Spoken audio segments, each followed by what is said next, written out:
Assalamualaikum warahmatullahi wabarakatuh. Salam sejahtera untuk kita semua. Perkenalkan, nama saya Imanin Tias, dosen program studi S1 Pendidikan Guru Sekolah Dasar, Fakultas Ilmu Pendidikan Universitas Negeri Jakarta. Pada kesempatan kali ini saya akan memaparkan salah satu mata kuliah yang saya ampu, yaitu bimbingan dan konseling sekolah dasar. Adapun deskripsi mata kuliah ini yaitu bimbingan dan konseling sekolah dasar mengembangkan kemampuan mahasiswa dalam melakukan pembimbingan sebagai bagian terpadu dari tugas-tugas kependidikan. Mata kuliah ini dilaksanakan pada semester genap dengan jumlah SKS 2 SKS dengan total 16 kali pertemuan yang terdiri dari 10 kali pertemuan tatap muka, penyampaian materi dan diskusi, kemudian di 4 kali pertemuan melakukan observasi dan latihan pembimbingan, 2 kali pertemuan untuk ujian tengah semester dan ujian akhir semester. Materi pokok pada mata kuliah ini yang pertama yaitu ruang lingkup bimbingan dan konseling, terdiri dari konsep dasar bimbingan konseling dan urgensi bimbingan konseling di sekolah dasar. Kemudian jenis dan bentuk layanan serta manajemen pelaksanaan bimbingan konseling di sekolah dasar. Yang ketiga yaitu kebutuhan bimbingan konseling di sekolah dasar. Dan yang keempat, konsep tanggung jawab sebagai pelaksana bimbingan di sekolah dasar. Adapun luaran mata kuliah ini, mahasiswa mampu merefleksikan peran guru sebagai pelaksana bimbingan dalam proses pembelajaran di sekolah dasar. Adapun capaian lulusan yaitu terdiri dari ranah sikap, keterampilan umum, pengetahuan, dan keterampilan khusus. Capaian pembelajaran mata kuliah yang pertama, mahasiswa mampu menguasai konsep dasar bimbingan dan konseling di sekolah dasar. Yang kedua, mahasiswa mampu mengidentifikasi pola hubungan bimbingan dan konseling dan proses pembelajaran di sekolah dasar. Yang ketiga yaitu mahasiswa mampu mengidentifikasi jenis dan bentuk layanan yang diperlukan di sekolah dasar. Yang keempat, mahasiswa mampu memahami prosedur dan manajemen layanan bimbingan konseling di sekolah dasar. Yang kelima yaitu mahasiswa mampu memahami peran guru secara personal sebagai pelaksana bimbingan dan konseling di sekolah dasar. 3 komponen utama yang dilakukan pada proses mata kuliah bimbingan konseling di sekolah dasar yaitu delivery, interaction, dan assessment. Delivery dilakukan dengan menyampaikan materi dan RPS dengan media-media pembelajaran yang dilakukan, salah satunya yaitu melalui Google Classroom, PowerPoint, dan pemutaran video saat melakukan case-based learning.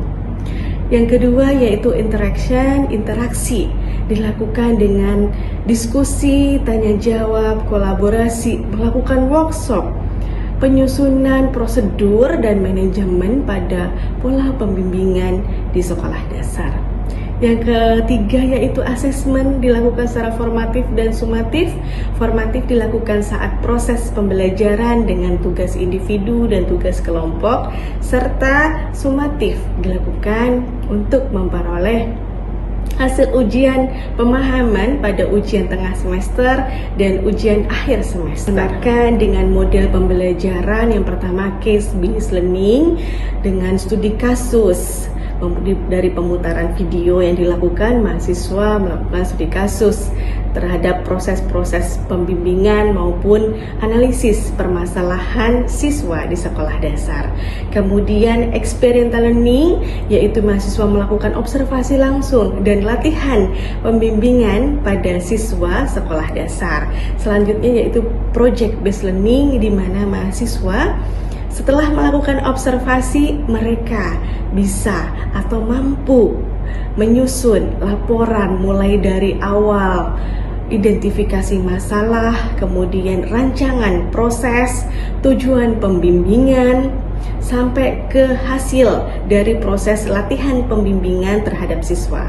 Selanjutnya, sumber belajar yang digunakan pada mata kuliah ini yaitu buku bimbingan dan konseling di sekolah dasar yang telah ditulis oleh saya dan tim dosen pengampu mata kuliah bimbingan konseling di sekolah dasar pada program studi S1 Pendidikan Guru Sekolah Dasar Fakultas Ilmu Pendidikan Universitas Negeri Jakarta yang telah mendapatkan nomor ISBN.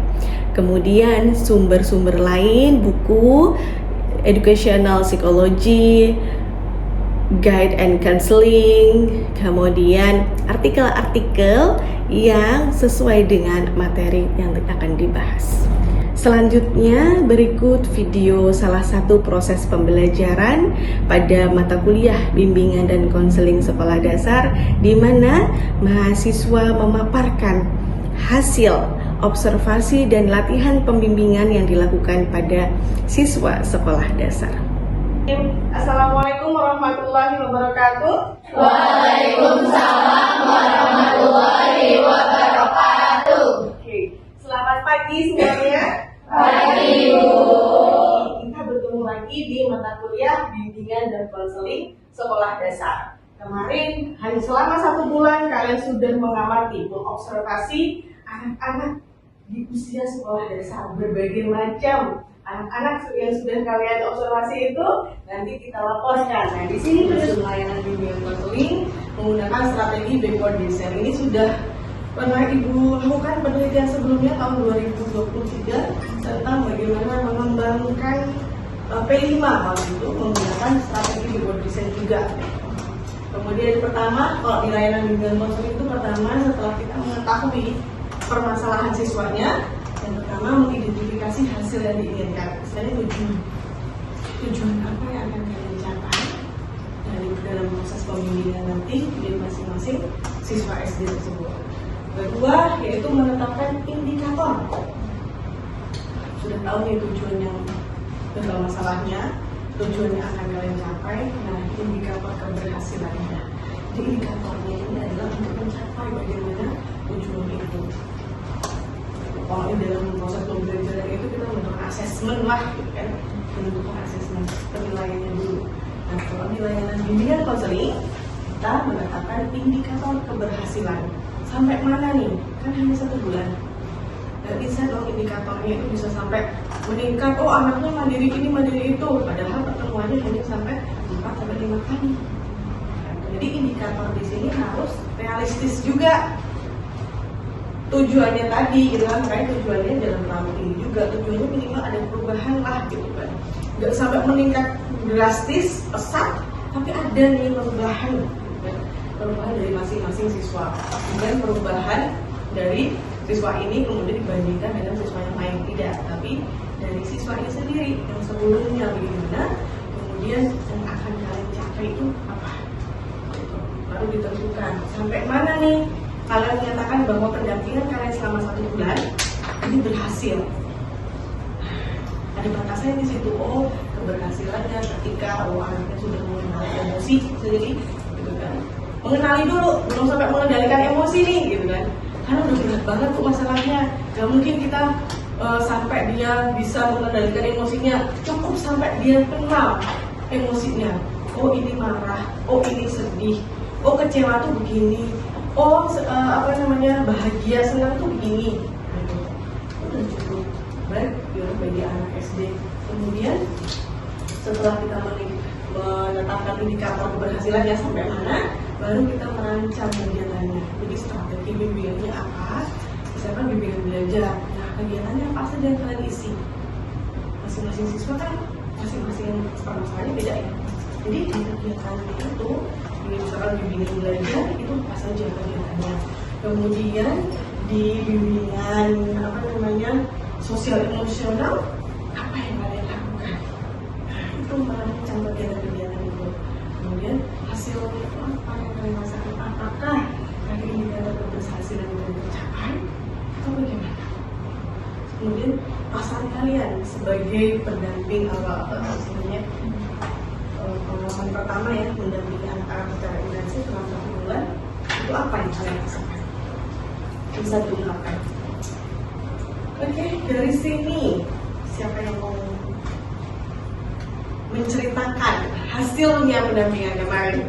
Siapa dulu nih? Kelompoknya siapa? Laris. Assalamualaikum warahmatullahi wabarakatuh. Waalaikumsalam warahmatullahi wabarakatuh. Selamat pagi, ya semoga teman-teman semua. Di sini kami akan melaporkan hasil observasi kami dalam kegiatan bimbingan pengajaran kepada Ananda Hafsah Hafizah. Nah, di sini ada data observasi. Yang pertama, observer yaitu kami berdua. Yang pertama ada Gladys Aprilia dan juga saya sendiri, Hafsah Wulandari. Lalu ada data observi yaitu pada Ananda Hafizah, jenis kelamin perempuan, kelas 1 sekolah dasar, usianya 8 tahun dan juga hobinya menggambar dan mengenai. Berikut analisa awal yang kami simpulkan. Analisa awal ini didapat dari observasi pertama teman-teman. Jadi sebelum observasi kita mulai, kami ada pengenalan terlebih dahulu untuk mengetahui kira-kira apa aja sih yang dibutuhkan oleh anak dan juga bagaimana sih anak tersebut seperti itu. Yang pertama untuk kemampuan belajarnya, Ananda Hafsah ini untuk membacanya itu belum terlalu lancar dan juga untuk menulisnya belum bisa menempatkan huruf kecil dan kapital, jadi masih tersambur. Lalu untuk berhitung kurang tertarik dengan numerik, jadi kalau diajak berhitung tuh agak tidak tertarik seperti itu. Lalu yang kedua ada sikap belajar. Yang pertama kurang fokus saat belajar, lebih fokus memperhatikan teman sekitar. Lalu konsentrasi mudah terganggu, motivasi belajar rendah, tidak ada inisiatif bertanya dan kurang antusias dalam menjawab pertanyaan. Jadi dari pertemuan pertama saya melakukan pengamatan terhadap Hafsah di dalam bimbel itu sendiri. Jadi Hafsah ini dibandingkan dengan teman-teman lainnya dia cenderung pendiam, kurang aktif, lalu juga dia nggak berani buat melakukan keinginannya sendiri, juga cenderung malu, terus cenderung takut juga dalam mencoba hal baru, dalam berinteraksi dengan teman-temannya juga kurang gitu. Jadi Hafsah bisa dibilang anaknya cenderung pendiam gitu. Nah, berangkat dari analisa awal kami menyusun goals atau hasil yang kami inginkan saat kami selesai melakukan bimbingan pada Hafsah. Yang pertama, fokus kami itu untuk meningkatkan fokus dan motivasi belajarnya Hafsah. Karena saat belajar itu Hafsah itu cenderung gampang terdistract ya, dengan misalkan ada suara atau ada temannya itu gampang teralihkan gitu. Lalu yang kedua, untuk membantu Hafsah mengembangkan kemampuan dasar membaca, menulis dan berhitung. Dan juga ini kita sesuaikan dengan hobi dan gaya belajarnya itu. Jadi hobinya itu Hafsah itu menulis, menggambar dan mewarnai, dan gaya belajarnya kita temukan Hafsah itu lebih ke visual dan kinestetik. Lalu yang ketiga, yaitu membentuk keberanian dan kepercayaan diri dalam bersosialisasi, karena saat bersosialisasi itu Hafsah cenderung tadi yang sudah dijelaskan pemalu dan juga sering menghindari percakapan, Bu. Jadi misalkan misalnya satu dia lebih milih jawab tidak tahu seperti itu. Jadi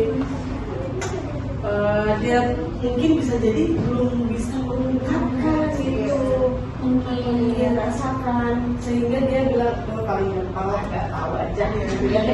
Karena masih kelas 1, masih 8 tahun ya. Iya, 8 tahun, jadi emang sedikit lebih tua itu.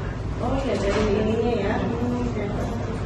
Baik, yang selanjutnya itu memberikan lingkungan belajar yang suportif dan menyenangkan. Nah, ini kita ambil juga dari yang nomor 3, Bu. Jadi setelah kita amati, Hafsah ini kurang berani dan juga kurang percaya diri itu karena lingkungan belajar juga yang tidak kondusif, kurang kondusif seperti itu. Jadi di lingkungan rumahnya juga banyak distraksi, cenderung berisik. Jadi dan juga untuk orang tua jarang mengajak berkomunikasi. Kan namanya jualan sesuatu.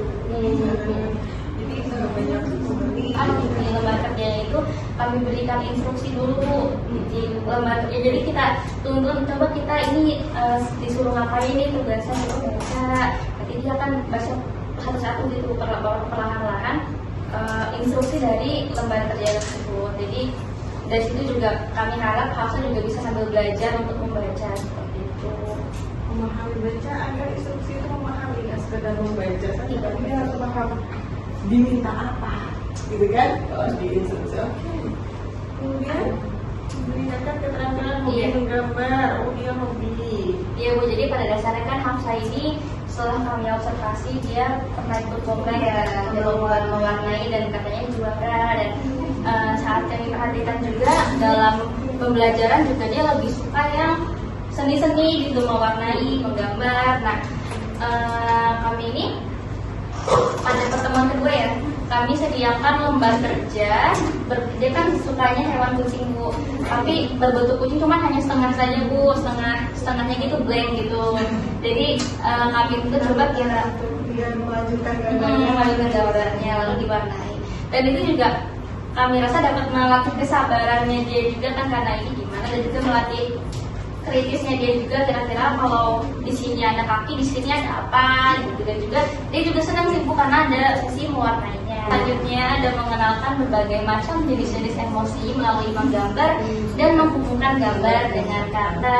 Jadi kami sediakan lembar kerja kan karena awalnya rasa selalu tidak tahu ya, jadi kami lebih pengen menekankan lagi pada emosinya dia. Jadi kami menyediakan lembar kerja yang berisi berbagai macam emosi.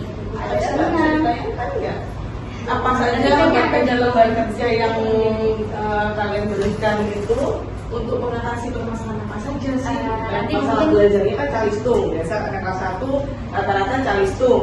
Kemudian emosi, nah emosinya itu yang seperti apa yang paling menonjol dari Hafsah? Itu emosinya apa?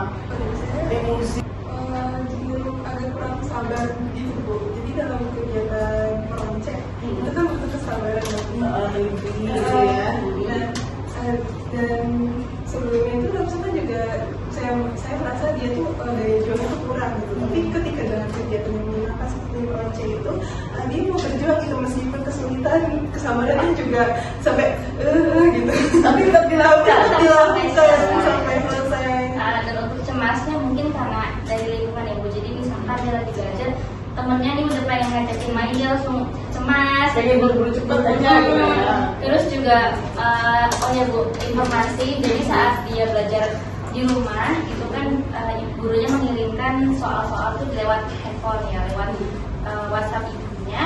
Dan jadi misalkan anak si Hafsah itu sedang mengerjakan tugas lewat handphone ibunya, kadang suka terdistraksi oleh orderan online yang masuk Bu. Jadi dia kayak cemas pengen buru-buru, nanti keburu takut ada orderan. Dengan menggunakan benda konkret tadi yang pakai manik-manik, lalu belajar menghitung operasi pengurangan penjumlahan dengan mewarnai gambar. Jadi kita ada gambar apa Bu ya? Gambar Pemandangan. Nah misalkan ini bunga nih, kelopak bunganya ada angkanya dulu Bu, misalkan 15 dikurangi 5 kan 10. Nanti kita cari di bawahnya ada pusaka kayak warnanya itu 10 tuh warna apa. Jadi sebelum mewarnai anaknya juga belajar berhitung. Yang terakhir ya, ini belajar pola kalimat dengan menyusun kata-kata acak menjadi kalimat yang padu. Jadi tersediakan nih misalkan air memasak ibu. Nah anak si Hafsah ini kita suruh untuk menyusun kira-kira apa ya kalimat yang cocok untuk memadukan kata-kata ini. Lembar kerja yang kalian Iya. bisa ditayangkan kalau kerjanya gitu, dan kita punya pengalaman. Kegiatannya ini kurang lebih udah dijelasin tadi, kayak selain tadi dia suka mewarnai dan menggambar, kami juga akan bimbingan karir gitu dalam bidang seni lainnya, apakah dia juga suka gitu, ternyata suka gitu, suka melukis juga, suka merancang juga, suka sesuatu yang berhubungan dengan prakarya dan seni. Kreativitasnya dia ada sana ya. Lalu kita juga meningkatkan keterampilan sosialnya dalam berbagi dengan temannya melalui kegiatan seni yang dilakukan, dan hasil akhirnya ketika kita membagikan teman kunci, ternyata dia buatin juga untuk teman baiknya. Lalu statusnya dia langsung ke teman-temannya masing-masing. Ini untuk pertama mungkin singkat aja ya Bu ya. Singkat aja. Ya. Ini pertama Gadis melakukan pendekatan awal berlokasi di BSD.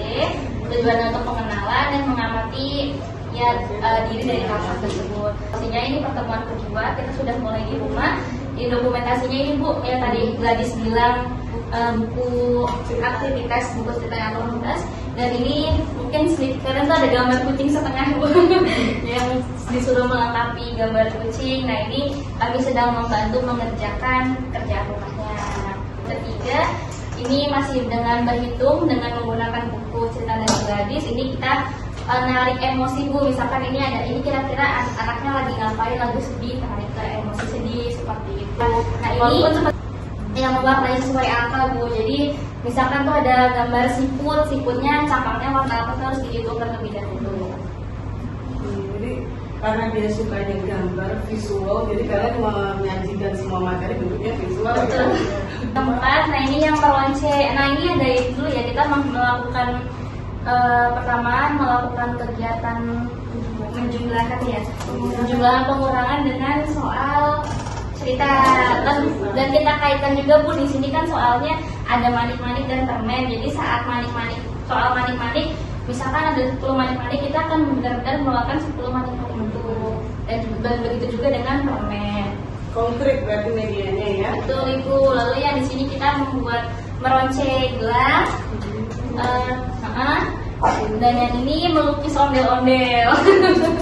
Jadi karena dia sukanya melukis, kita tanya nih minggu depan waktunya ngapain. Katanya mau warnai apa melukis, katanya melukis aja, dan kebetulan gadis punya medianya. Jadi kita bawa supaya dia lebih semangat lagi belajar. Untuk yang motor itu sudah cukup bagus untuk ini sih. Motor itu sudah cukup bagus Bu. Dilihat dari pasangan dia meronce juga tangannya terampil gitu Bu. Menulisnya Gimana? Oh, sudah untuk anak kelas 1 ya, jangan dibandingkan dengan yang harus rapi banget. sudah cukup Naik bagus ya. turun atau dia sudah mulai garis lurus tuh? Sudah cukup lurus. Belum sama semua gitu Bu, besar kecilnya. Teman 5 terakhir ya, kita menyusun kata menjadi kalimat, dan menulis yang itu dari huruf ya. Jadi huruf besar dan huruf kecil, mendikte. Dan yang terakhir kita ada kegiatan membuat gantungan kunci dari flanel. Nah ini juga melatih motoriknya Bu, karena menggunting flanel bagi anak satu kan agak susah ya Bu. Karena kan antara gunting dan kainnya itu agak sulit gitu. Tapi untungnya dia bisa membuat dua. Jadi katanya buat teman baiknya. Ada sedikit video dokumentasi, cuman nggak semuanya kan masukin. Waktu ada PR dari sekolah. Ada PR. Iya langsung aja. Nah, ini anaknya Bu yang suka ganggu dia. Jadi tertarik juga loh itu, dia kayaknya pengen tahu juga loh dia gitu. Nah ini kita saat belajar emosi Bu. Jadi kalau ada yang nggak tahu bisa dijelaskan, tuh ini loh ketika kamu begini. Nah, kami juga nanya ya, Aksa maksudnya kalau marah saat kenapa? Jadi mendorong dia agar nggak jawab, nggak tahu terus gitu Bu. Oke, next aja. Nah, ini yang belajar menulis kita dikte. Iya. Oke, next aja. Ini yang soal cerita. Cerita yang di media tadi. Tadi dia belajar baca dulu, dari soal ceritanya, baru baru menulis. Nah, ini sangat saat melukis ondel-ondel ya Bu, dia bersama teman baiknya dibantu Adiba, ya, namanya Adiba. Sebenarnya menurut kami juga cukup praktis sih. Iya, jadi emang sangat berbantu di bidang seninya Ibu. Ya. Oke, terima kasih. Jadi kalau anak kelas 1 dengan berbagai macam emosi yang tadinya dia diam, kepercayaan diri yang kurang, ketika datang memang perlu interaksi itu ya. Perlu interaksi karena di sekolah bisa jadi karena dia ditanya nggak tahu temennya malah ini cuma saya Hafsa nih kalau ditanya nggak tahu mulu kan temennya jadi nggak ada kata-kata lain apa istilahnya nggak tahu ya barangkali karena memang tidak diberikan kesempatan gitu, kurangnya kesempatan itu yang membuat Hafsa ya sudahlah gitu kan, cari amannya nggak tahu aja lah gitu. Padahal di akhir-akhir dia sudah mampu bercerita ya, akhirnya cuma bercerita jadi ketika ditanya tidak jawabannya tidak tahu gitu. Akhirnya kira-kira bercerita. Silakan. Selanjutnya siapa nih yang mau bercerita tentang hasil? Assalamualaikum warahmatullahi wabarakatuh. Waalaikumsalam. Selamat pagi, teman-teman semuanya. Saya Melera Majita dan juga saya Sensi Wadresya Ibu, dan nanti melaporkan hasil observasi bimbingan dan konseling kami kepada profil anak yang kita observasi. Ada Raya. Jadi menurut saya ini kami mengobservasi seorang anak cantik dan manis bernama Raya Karawati Rizkia, atau yang biasa dipanggil Raya. Raya ini saat ini sedang duduk di kelas 1 SD. Raya adalah anak kelima dari 5 bersaudara, dan Raya juga memeluk ada yang manis. Kemudian ini ada penyusunan layanan bimbingan konseling kami. Adapun hasil yang kami inginkan untuk Raya bisa tingkatkan, yang pertama adalah Raya mau berbaur dengan teman-teman dari Rumba Ceria. Ini dari hari pertama itu udah terlihat banget kalau misalnya Raya itu anaknya sulit untuk berbaur. Nah itu kita bahkan observasinya dia itu di ruangan yang terpisah dari anak-anak sama ibu, tapi saking bergabungnya dan gampang terdistraksi itu.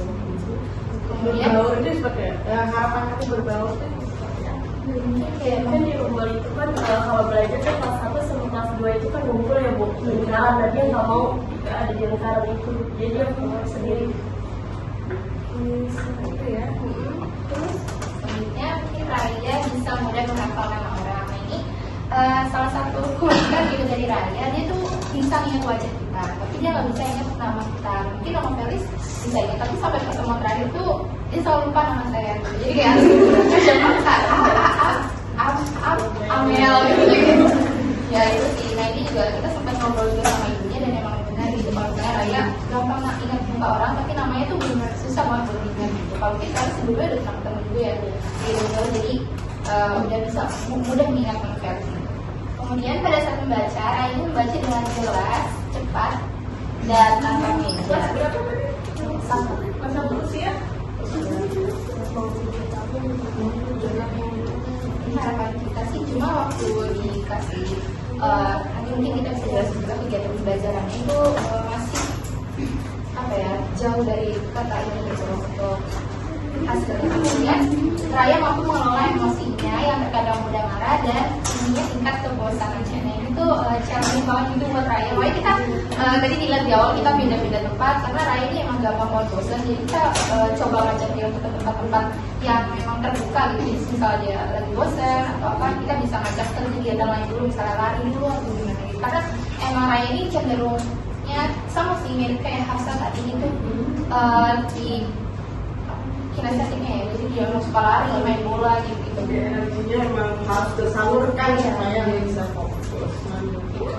Selanjutnya Raya dapat mengembangkan bakat yang dia punya, yaitu menggambar dan bermain bola. Jadi emang benar-benar hidup di SPDP dan juga penjelasannya dia tinggi.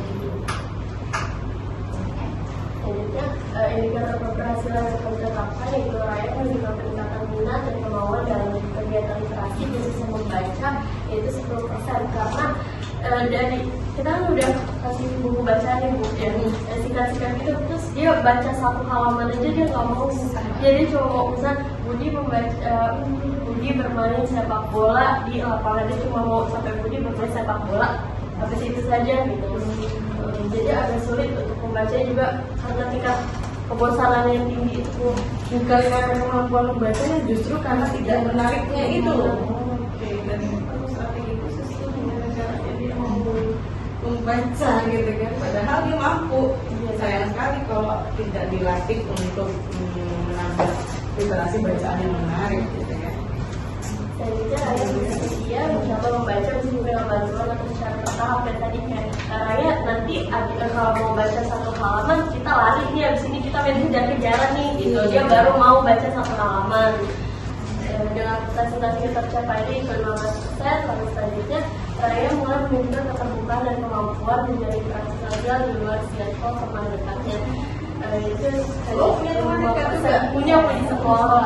Di sekolah. Enggak masalah dengan anak-anak. Demikian deskripsi singkat dari salah satu pertemuan mata kuliah bimbingan dan konseling sekolah dasar. Semoga menjadi gambaran dari kegiatan pengajaran dan pendidikan saya sebagai dosen program studi S1 Pendidikan Guru Sekolah Dasar Fakultas Ilmu Pendidikan Universitas Negeri Jakarta. Sampai jumpa pada kesempatan berikutnya. Terima kasih. Wassalamualaikum warahmatullahi wabarakatuh.